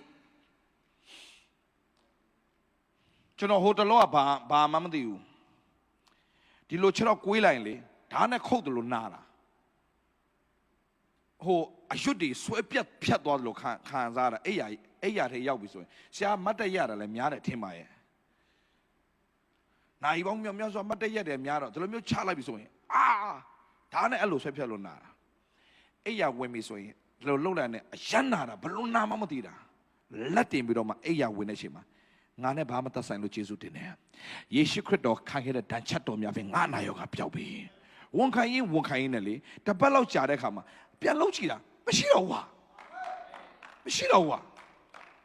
ဟာ ဟာနာမတော်ကြီးမြတ်တယ်လို့ဒါနဲ့ဒီမှာဗိမာန်တော်စတင်ပြီးတော့မှဒီမှာပေါ့နော်ဖျားကိုးကွယ်တဲ့ဒီဟာလာဝေဆမ်ဟောလေးလို့ဆရာတက်တိုင်းမှာဘယ်သူမှမသိမဲ့ဒူးနာတယ်ကွာဘာမှမသိဘူးစိန်ခေါ်မှုတွေလာနေတာတစ်ခုပြီးတစ်ခုအဲ့ဒူးပေါ်မှာလက်တင်နော်ဟိုးငါနဲ့ဘာမှမဆိုင်ဘူးယေရှုနာမနဲ့ငါနဲ့ဆိုင်တာဒီမှာကြမ်းပါချင်းငါနဲ့ဆိုင်တာကဟလာဟိုချင်းစီအယိုးတွင်းချင်းစီတွေကဘုရားကအကုန်ငါ့ကိုပြန်ဖြစ်ပြီးတော့ငါပို့ရချမ်းမာလာမယ်ငါပို့ရတန်ဆွမ်းလာမယ်ယေရှုနာမနဲ့ငါကောင်းကြီးပေးတယ်ဝန်ခံတော့တတ်တာပြည့်တက်လို့တော့ရတယ်အခုလက်မခံမှုအရေးကြီးတယ်တဘာဝတော့အေးဘကွာမင်းကဒီရွေရောက်လာရင်တော့ဘာညာလာတော့အားပေးတဲ့ဖွဲ့ရှိသေးတယ်45နှစ်ကျော်လာရင်တော့ရှောက်ပြောတယ်45နှစ်ရောက်လာလူဆိုဖြစ်တတ်တယ်လက်မခံကွာအဲ့ဒါကိုလက်ခံခြင်းနဲ့ကောင်လက်ခံငါလက်မခံကွာဆိုတဲ့ပုံစံမျိုးနဲ့ယေရှုနာမနဲ့ငါလုံးဝပြန်ကြမ်းပါမယ်ဟေးဖခင်ရဲ့တဘာဝပြောပြမလားလူတွေရဲ့တဘာဝအသက်ကြီးလာလေဟိုချိုးယွင်းလေပဲဒါပေမဲ့ဖခင်ရဲ့တဘာဝကအရင်မိုးကအရင်မိုးထက်နောက်မိုးကပို့ပြီးတော့မှမင်္ဂလာများကိုတည်ဆောင်လာလိမ့်မယ်ဆိုတော့အရင်မိုးထက်နောင်မိုးကတာ၍ကောင်းသောကြောင့်ငါတို့ဟာယခင်ကရတဲ့မင်္ဂလာထက်နောင်ရမယ့်မင်္ဂလာကတာ၍ကြီးတယ်ဆိုတာသိဖို့အင်မတန်ရေးကြီးတယ်အဲ့ဒါဖခင်ရဲ့တဘာဝပဲဟာလေလုယာအရင်ကငါပုံနဲ့နောက်လာမဲ့ပုံမတူစရာပို့ပြီးတော့မှချော်မော်လှပအောင်မယ်အော်ဝန်ခိုင်အလောအော်အဲ့ဒါတွေကတော့ကွာမင်းဒါတွေရှောက်ပြောတာပါရှောက်ပြောမယ်လို့ထင်တဲ့ကောင်မင်းမဲခံမင်းမဲအိုလိုက်တို့တော့မအိုဘူးယာကြွားပြောတော့မဟုတ်ဘူးအပေါ်မပြောဘူးဒီမှာမျက်မှန်တက်လာတယ်ဒေးဗစ်လားမျက်မှန်ခုသူများအကုန်ဝေပေးလိုက်ပြီမရှိတော့ဘူးဟိုနေ့တော့မှစိတ်ခေါ်ပြီးကြည့်ခိုင်းတယ်အဝေးရကောင်ကြည့်စမ်းကွာလို့မင်းအဝေးဆုံးထိပြလိုက်ငါဖတ်ပြမယ်လို့ဒီထက်ဒီခါဒီစလုံးနဲ့တီကြီးလုံးအားကြီးသေးတယ်ထပ်သေးလိုက်အောင်အဝေးရနေဟာအဲ့ဒါကိုယုံကြည်ခြင်းရှိတဲ့ခရိယန်တွေပြောသေးတယ်ဆရာတဲ့အထဲမှာတဲ့မြက်ကမှန်တတ်ထားလားလာကြည့်ဒီမှာ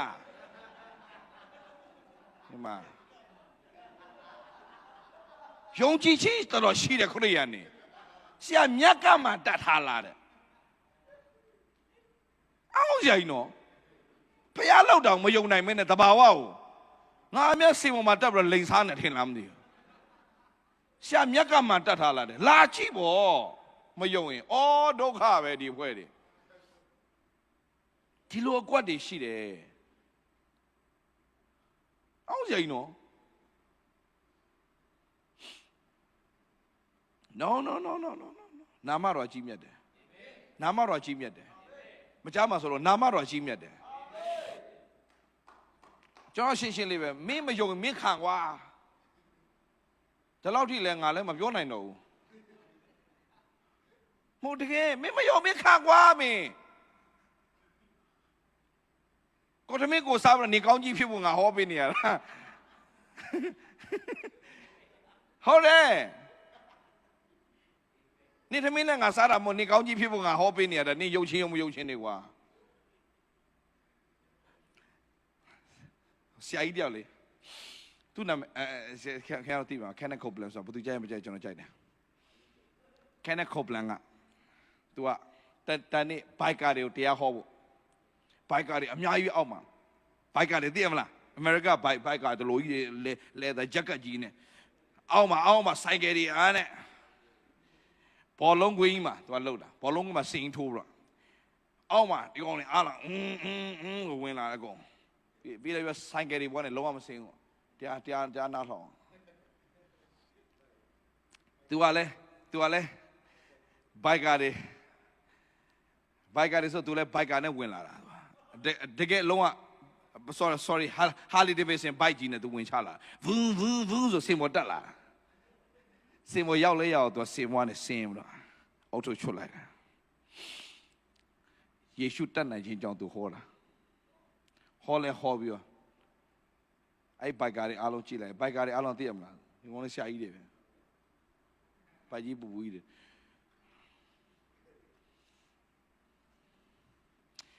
စိတ်ချလာ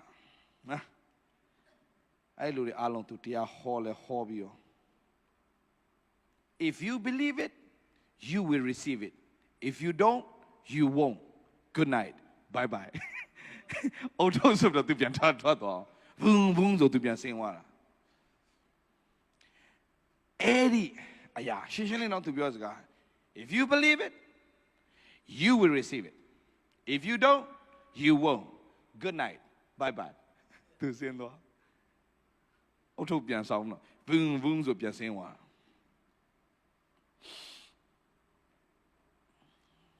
တခါတလေမှာကျွန်တော်တို့ကရစီချင်လုံးလို့ပြောတာကိုလူတွေကတန်ဖိုးမထားချင်ဘူးဒီနေ့ပြောမယ် if you believe it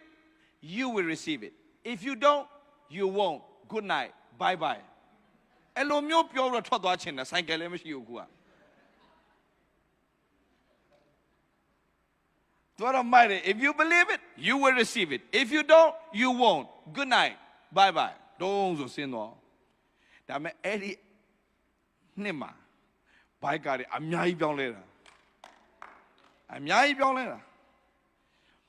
ကျွန်တော်ယုံကြည်တယ်ယုံကြည်တယ်မဖြစ်နိုင်တဲ့အရာကိုဖြစ်စေတဲ့ဖခင်ကိုဆုတောင်းပြီးဆိုရင်မဖြစ်နိုင်ဘူးဆိုတဲ့အတွေးခေါ်ဖယ်ပြီးတော့ဆုတောင်းကြပါဖြစ်ကိုဖြစ်ရမယ်ဟာဒီ10ယောက်ကဖြစ်ကိုဖြစ်ရမယ်ဆိုတဲ့စိတ်နဲ့တိုးဝင်တာဒီမြတ်ပြောမှာပါလူနေအနူနေရောအနူတော့တောင်းခိုင်းလဲဘာထူမှမဟုတ်ရှောင်းမလုံးနဲ့ချိန်ကုန်နဲ့လူပင်မနဲ့အဲ့ဒီဖွဲ့ရှိတယ်လို့ဒါပေမဲ့10ယောက်ကတော့မဟုတ်ရအောင်တိုးဝင်တယ်ရအောင်တိုးဝင်တာသွားရှီဘရိုက်ထန်သွားပြတယ်ပြစင်မှာဘာဖြစ်သွားလဲကွယ်တန်ရှင်းသွားပြီတဲ့ဝါးတန်ရှင်းသွားပြီအဲ့ဒီထဲမှာတယောက်ပြန်လာတော့ဘာလုပ်လဲပြောက်ဝတ်လျက်ကိုးကွယ်တယ်ဒီမှာကျွန်တော်ပြောပြမယ်ဒီနေ့နှစ်ချက်ပြောပြမယ် the power of prayer and the power of praise the power of prayer ကတင်းဘာဖြစ်စေလဲနမိတ်လက္ခဏာဖြစ်စေတယ်ဒါပေမဲ့အဲ့ဒီနမိတ်လက္ခဏာဖြစ်ပြီးတဲ့နောက်ပိုင်းမှာနေ့ရက်စတိုင်းမှာတို့ကဒီနေ့ကနမိတ်လက္ခဏာခံစားနေရသူတွေဒါကြောင့်ကျမ်းမာနေတာဒါကြောင့်ဒီနေ့မတ်တက်ရနိုင်တာဒီနေ့စားတော့နေနိုင်တာဒါဘုရားရဲ့ယေရှုတော်တတ်တတ်ကြောင့်ဖြစ်တယ်အဲ့ဒါကိုဆက်ပြီးတော့မှဒီလိုပုံစံမျိုးပဲယောဂမဝင်လာစေဘဲနဲ့ကျမ်းမာခြင်းနဲ့အရှိန်ဟုန်နဲ့ကျမ်းမာဟလာတက်ကြီးလာလေးပို့ပြီးကျမ်းမာလေးလမ်းဆန်းလေးပို့ပြီးတော့မှဟလာဘလို့ခေါ်မလဲအနာဂတ်တောက်ပါတဲ့အောင်မြင်တာဖြစ်ချင်တယ်ဆိုရင်ဘာနဲ့ဆက်တော့ maintain လုပ်ရလဲဆိုတော့ the power of praise level တာမယ်နံပါတ်1သူတို့ဒီလူနူ10ယောက်ကမဖြစ်နိုင်တဲ့အရာကိုသွားပြီးတော့ယေရှုတန်တိုးဝင်ပြီးတော့ဘာလုပ်လဲတောင်းတယ်မဖြစ်နိုင်တဲ့အရာကိုဖြစ်စေတဲ့ဖခင်ကိုတောင်းတဲ့အခါမှာသူတို့မှဘာမရှိဘူးလဲမဖြစ်နိုင်ဘူးဆိုတဲ့တွေးခေါ်မရှိဘဲနဲ့တိုးဝင်တဲ့အတွက်ကြောင့်မဖြစ်လဲမဖြစ်နိုင်တဲ့အရာသူတို့မှဖြစ်သွားတယ်ရှုပ်သွားရင်လည်းနောက်ဗီဒီယိုပဲပြန်ကြည့်တော့မဖြစ်နိုင်တဲ့ရောက်ဖြစ်စေတဲ့ဖခင်ကိုဆုတောင်းရင်မဖြစ်နိုင်ဘူးဆိုတဲ့တွေးခေါ်ဖယ်ပလိုက်တော့ဖြစ်ကိုဖြစ်မယ်ဆိုတဲ့စိတ်နဲ့လုံးဝရင်ခုန်ပြီးတော့ဆုတောင်းတော့အဲ့မှာဖြစ်သွားအောင်သူတို့10ယောက်လုံးကဘာဖြစ်သွားလဲအနူယောဂါကြီးပြန်ပြောက်သွားတယ်မဖြစ်နိုင်ဘူးကွာအနူယောဂါပြန်ပြောက်တယ်ဆိုတာဒါပေမဲ့ပြောက်သွား wow hallelujah ကြည့်လို့ချီးမွမ်းတယ် very good အရင်ကောင်းတယ်ဒါပေမဲ့တရားဝဲပြန်လာတော့ဘာလုပ်လဲကြည့်လို့ချီးမွမ်းတယ်ကြည့်လို့ချီးမွမ်းခြင်းအတူဘာလုပ်လဲတဲ့ဝန်ခံတယ်ဒါကြောင့်ဝန်ခံခြင်းဆိုတာတို့အလကားလုပ်တာမဟုတ်ဘူးတို့အမြဲတမ်းဝန်ခံတယ်တို့အမြဲတမ်းဝန်ခံမှုလားဘလို့ဝန်ခံလဲမကြည့်ဆရာဖုန်းလေးမြန်လေးပေးပါဆရာဖုန်းလေးမြန်လေးပေးပါဆရာဖုန်းချင်းဘလို့မြန်လေးပါကျေးဇူးပြုရ thank you ဆရာဆိုင် okay ဒီမှာဆရာဝန်ခံခိုင်းတာရှိတယ်ဝန်ခံခိုင်းတာရှိတယ် hallelujah ဝန်ခံခိုင်းတာရှိတယ်ဒီဝန်ခံခြင်းနေတိုင်းဝန်ခံရမယ်ပြောနေတိုင်းဝန်ခံရမယ်ပြောမင်္ဂလာစကားနေတိုင်းဘာလုပ်ရမလဲဝန်ခံရမယ်ဝန်ခံလို့မရဘူး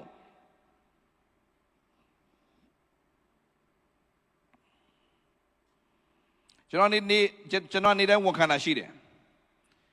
အေးနောက်လို့ဖခင်နဲ့အတူသွားလာတော့သူဖြစ်မယ်ငါသည်ပြောရအောင်အေးနောက်လို့ဖခင်နဲ့အတူသွားလာတော့သူပြောအေးနောက်လို့ဖခင်နဲ့အတူသွားလာတော့သူအာဗြဟံလို့ယုံကြည်ခြင်းရှိသူယာကုပ်လို့ကောင်းကြီးကိုဖခင်နဲ့နှစ်ပန်းလုံးတော့ရယူသူ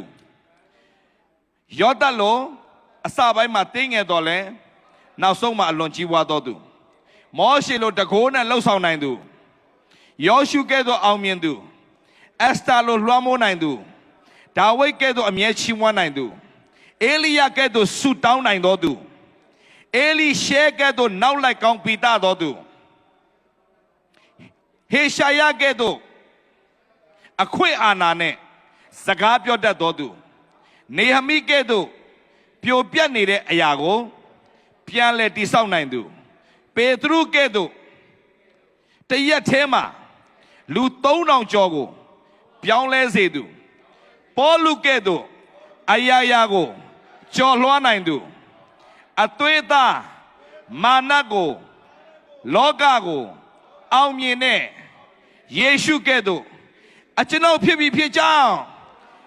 ကျင့်ကြပါ၏အာမင်နေတယ်အဲ့ဒါဝန်ခံတယ်ရကြလားမရရင်ဒီဟာလေးကိုယူလိုက်အတူတူကဝန်ခံမယ်ဆရာဆောင်စီမရှိရမလားရှိလားဒါဆိုအနောက်မှာပေးလိုက်ပါအောင်ဆရာမိတရအောင်โอเคဒါဝန်ခံတတ်မယ်နေတိုင်းဝန်ခံမင်္ဂလာဖြစ်လာမယ်နေတိုင်းဝန်ခံဘာဖြစ်လာမလဲဘာဖြစ်လာမလဲမင်္ဂလာဖြစ်လာမယ်မင်္ဂလာဖြစ်လာမယ်ယုံကြည်ပါသလားဒါကြောင့်ညီကိုမောင်မလေးအားလုံးကျွန်တော်ပြရှင်းတယ်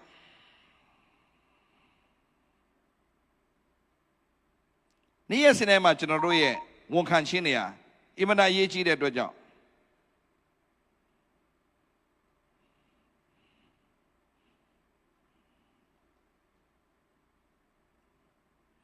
ကျွန်တော်ဆိုအမြဲတမ်းဝန်ခံခြင်းအမြဲတမ်းကျွန်တော်ဒါပြင်ဆင်တယ်ဝန်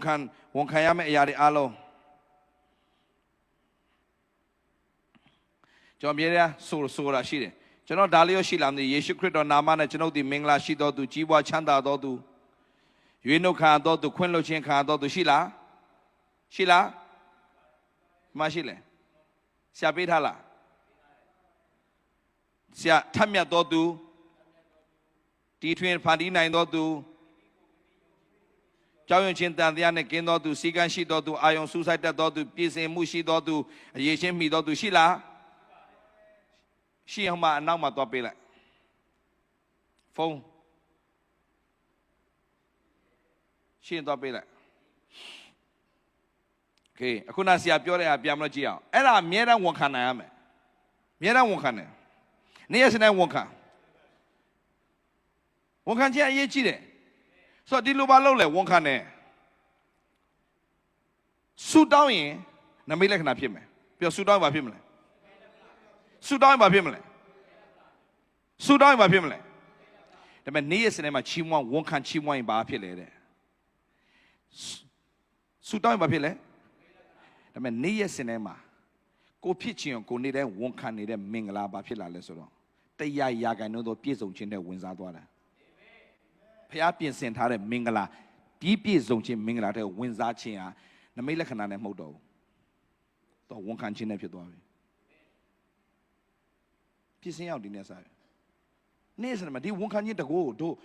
မယုံစမ်းကြည့်ဟိုမတော်မအန်တီတော်မှပြောသွားတယ်လေမနေ့ကဟုတ်လားအန်တီဟမ်စံထဲကိုရေလေးထည့်ပြီးတော့မှစံတဘူးကိုချိန်တယ်စံတဘူးကိုကောင်းတာပြောတယ်နှစ်ဖူးရှင်လိုက်တယ်ဘာဖြစ်သွားလဲတဘူးကဖြူဖွေးပြီးတော့မှတဘူးကမဲတူးသွားတယ်အောင်စရာဒါတော့ရိုးလေးရိုးရေပဲဟလာဒီစံမဲဒီရေပဲဒီပုံမှန်မဲဒီနေ့ပဲထည့်တယ်ဒါပေမဲ့ချိန်သေးတဲ့စံစေးရည်နဲ့ကောင်းကြီးပေးတဲ့စံစေးကွာသွားတယ်ရုပ်ကအဲ့ဒါတကောမို့လားအန်ဒီလက်တွေ့စမ်းတယ်လေငမိကိုမိကောင်းကြီးပေးရအောင်ယေရှုလိုက်ဆိုရ1 2 3ယေရှုခရစ်တော်နာမ၌ကျွန်ုပ်သည်ဘာဖြစ်လဲမင်္ဂလာရှိတော်သူကြီးဝါချမ်းသာတော်သူရွေးနှုတ်ခါတော်သူခွင့်လွှတ်ခြင်းခါတော်သူထမ်းမြတ်တော်သူဒီတွင်ဖန်တီးနိုင်တော်သူမိမိကိုမိမိယုံကြည်မှုပြည့်ခဏမမဆရာပြန်သွားနောက်ပြန်သွားဆရာပြန်သွားအရှိကိုပြန်သွားဆရာဘာလို့အဲ့လိုလောက်ခိုင်းလဲတလား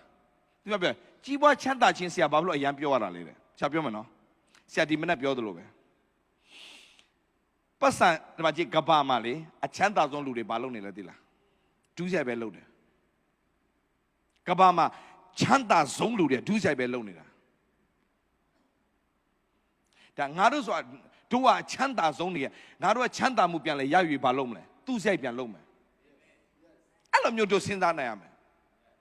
ဘီလီယံနဲ့ချီပြီးတော့မှလူတွေတတ်နေတဲ့အချိန်မှာဘီလီယံနဲ့ချီပြီးတော့မှတို့လူတွေကိုပြန်ကောင်းကြီးဖြစ်စေတဲ့သူဖြစ်မကောင်းဘူးလားတို့ရွေးချယ်ရမယ်လေအဲ့ဒါဘီလီယံနဲ့ချီပြီးတော့လူတတ်ဖို့စီမံကိန်းဆွဲနေချိန်မှာဘီလီယံနဲ့ချီတဲ့ဟာတွေနဲ့ဆင်းရဲတဲ့သူတွေ project တွေအမျိုးစုံပြန်လဲပြီးတော့ developing project တွေပြန်လုပ်ပြီးတော့မှလူတွေကိုကဘာကြီးကိုပြန်တာအောင်လုပ်လို့ရတယ်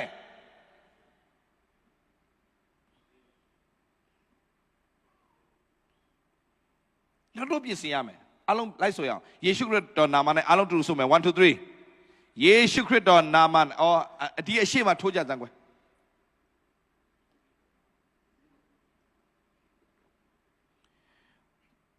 ကြိုက်တဲ့နေရာထိုးโอเคအားလုံးစီမယ်1 2 3ယေရှုခရစ်တော်နာမနဲ့ရဲရဲကြည့်အဲ့ဒီလူကနင်းတို့လို့အတမ်းရှာမလို့ဘူးကြီးသောတန်နဲ့ဘာလို့လဲဘာကြွကြွနေကြတာမဖောက်ရတော့ဘာဝကလဲကြီးသောတန်နဲ့ဘာလို့လဲဖခင်ရဲ့ဂုဏ်တော်ကိုကြီးမွမ်းတယ်ဆိုတော့ဘာလို့မလဲ1 2 3ပြောမယ်ယေရှုခရစ်တော်နာမ၌ကျွန်ုပ်သည်မင်္ဂလာရှိသောသူကြီးပွားချမ်းသာသောသူရွေးနှုတ်ခံရသောသူခွင့်လွှတ်ခြင်းခံရသောသူထမ်းမြတ်သောသူတီထွင်ဖန်တီးနိုင်သောသူမိမိကိုမိမိယုံကြည်မှုအပြည့်ကြောက်ရွံ့ခြင်းခဏလေးအနောက်ကိုပြောဆိုတီထွင်ဖန်တီးနိုင်တော့သူဘာလို့ပြောလဲသိလားအီလွန်မတ်စ်လေးငယ်တွေကလေအီလွန်မတ်စ်ငယ်တွေကဘာမှ तू မလုပ်နိုင်ဘူး तू ငါတုံးလို့တတ်မှတ်တယ် तू ဘာပြောတယ်လားသူ့ကို तू ပြန်ပြောဒီအီလွန်မတ်စ်ငါတနေ့တီထွင်တဲ့သူဖြစ်ရမယ်တဲ့သူများတို့ယုံကြည်မှုတစ်စက်မှမရှိဘူးနောက်ဆုံးသူရီးစားတော့မှသူ့ထားခဲ့တယ်နေရှောက်ပြောတာဘာမှလည်းမဟုတ်ဘူးဆိုထားခဲ့တဲ့ကောင်အခုရင်ကွဲနာကြနေပြီလွတ်သွားပြီကွာအဲ့ဒါဘီလီယံနာကြီးအခုက multi billionaire ကြီးပြန်လာရှင်းတယ် bye bye good night ပဲဒါပဲ good night bye bye ပဲမင်းတို့မိုးချုပ်သွားပြီငါဘွားအဲလေဒီလိုတော့မှ तू ဝန်ခံတဲ့ तू မဖြစ်လာဘူးလားအခုတီထွင်နိုင်တယ်နေဘာမှရည်ချင်းမရှိတော့မှကိုမင်္ဂလာစကားပြောနေမင်္ဂလာတွေပြန်ဖြစ်လာမယ်မယုံစမ်းကြည့်ကြကွာ if you believe it if you don't good night bye bye ပြန်ဆိုမယ်ခွင့်လွှတ်ခြင်းထမ်းမြတ်တော်သူတီထွင်မိမိကိုမိမိယုံကြည်မှုအပြည့်သွားကြောက်ရွံ့ခြင်းတန်တရားနဲ့စီကံအာယုံစူးဆိုင်တင်ဝန်ခံနေတဲ့တင်းရဲ့အိယာတွေရှင်းလာလိမ့်မယ်တင်းရဲ့ရှုပ်ပြတ်တတ်နေတဲ့အခါနေပြန်မတော့တန်တန်ရှင်းဖြစ်လာမယ်တင်းရဲ့ဟိုဘောင်းမီတခြားအင်ကြီးတခြားဟိုခြေစွပ်တခြားအဖွဲ့တွေပြန်မတော့တန်ရှင်းလာလိမ့်မယ်စီကံရှိတော်သူဖြစ်မှာအာယုံပြင်ဆင်မှု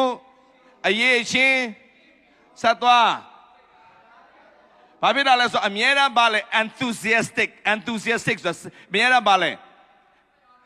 အမြဲတမ်းစိတ်အားထက်သန်မှုအပြည့်နဲ့အလုံးလုံးတက်တော်သူစိတ်တကြနဲ့ကောင်းမို့စိတ်တကြတဲ့ပြောင်းပြန်ပါလေစိတ်အားထက်သန်တာတန်ဖိုးဆုံးဖြတ်ချက်အောင်မြင်မှုများကိုအစင်သင့်ဖြစ်နေတော်သူအစွမ်းဗိသိက်ခံရသောအတိမသူများကကိုယ်အတိမပြုရမယ်တဘာဝအထက်၌ကြီးမြတ်သောသူကြားမာသောသူအထူးမျက်နှာသာရသောသူအမြင့်ဆုံးသောဘုရားခင်သားသမီးဖြစ်ပြီးဖန်ဆင်းရှင်ရည်ရွယ်ချက်ကိုပြည့်စုံစုသောသူဖြစ်သည်အဲ့ဒါတင်နေတဲ့ဝန်ခံတဲ့ຢာတဲ့တင်ဖြစ်ရှင်မှဖြစ်လိမ့်မယ်ဖြစ်ရှင်မှဖြစ်လိမ့်မယ်ဒါပေမဲ့ဝန်ခံခြင်းတကူကဘယ်လောက်ကြီးမားလဲသိလားဝန်ခံခြင်းတကူကဘယ်လောက်ကြီးမားလဲသိလားဝန်ခံခြင်းတကူကဘယ်လောက်ကြီးမားလဲသိလားယေရီခေါမြို့ကြီးပြိုကျသွားတဲ့အထိကြီးမားတယ်ယေရီခေါမြို့ရိုးဆိုတာကအဲ့ဒီခေတ်ကာလမှာအမြောက်နဲ့သွားထုလို့လည်းမရဘူးဘလို့မှဖြိုလို့မရတဲ့ဟာကိုကြီးမွမ်းရှင်းနဲ့ဖြိုချသွားတယ်တင်းရဲ့ဘေးနားမဖြစ်နိုင်ဘူးဆိုတဲ့တိုင်းတွေအာမင်္ဂလာဆိုတဲ့တိုင်းတွေယောဂဆိုတဲ့တိုင်းတွေဆင်းရဲခြင်းတိုင်းတွေကိုတင်းကြီးမွမ်းခြင်းနဲ့ဝန်ခံခြင်းနဲ့ကြော်လွှားမယ်ဆိုရင်တင်းဘာဖြစ်လာမလဲ အာမင်္ဂလာနဲ့အကုန်မင်္ဂလာပြန်ဖြစ်လာမယ်ကျမ်းမာခြင်းတွေပြန်ဖြစ်လာမယ်ဒါကြောင့်သင်နားလည်ထားရအောင်မကြည့်သင်အသက်တော်ချုံတော်ထားတဲ့အရာတွေရှိရင်ဒီနေ့ဖြည့်လိုက်စမ်းပါဖြည့်လိုက်စမ်းပါဖြည့်လိုက်စမ်းပါကလည်းခုံလည်းချီးမွမ်းတဲ့သူဖြစ်အောင်ဒီနေ့ဖို့တာအာရပါရခုံနဲ့ဟာလေလုယာဘုရားခင်ကျေးဇူးချီးမွမ်းဟေးဆက်ပြီးတော့ကလည်းခုံလည်းချီးမွမ်းတဲ့သူတွေဖြစ်ရမယ်အာမင်ဆိုတော့ညီကောင်မောင်မတွေတင်းရဲ့ဖခင်ပေးတဲ့မင်္ဂလာပြည့်စုံခြင်းနဲ့ဝင်စားဖို့နမိတ်လက္ခဏာဖြစ်အောင်လည်းမကျေနပ်နဲ့ဘေးနာမှာရှိပြောလိုက်ဟေးတို့ကြွားဖွဲ့တွေနမိတ်လက္ခဏာဖြစ်အောင်လည်းမကျေနပ်နဲ့ပြောနမိတ်လက္ခဏာဖြစ်အောင်လည်းမကျေနပ်နဲ့ဟဲ့ဆရာရဲ့ဆူတောင်းပေးတဲ့ကျမ်းမာသွားတဲ့ဆရာရဲ့အဲ့ဒါလည်းမကျေနပ်နဲ့နေ့ရက်မှာဝန်ခံရှင်းအဖြစ်ပို့ပြီးတော့ကျမ်းမာရမယ်ပို့တော့နှုတ်ပြလန်းစားမယ်ပို့တော့အောင်မြင်လာမယ်ပို့တော့ဘုရားဘုန်းတော်ထင်ရှားလာမယ်ဖြစ်ကြောင်းယေရှုနာမနဲ့ကျင့်ကြတဲ့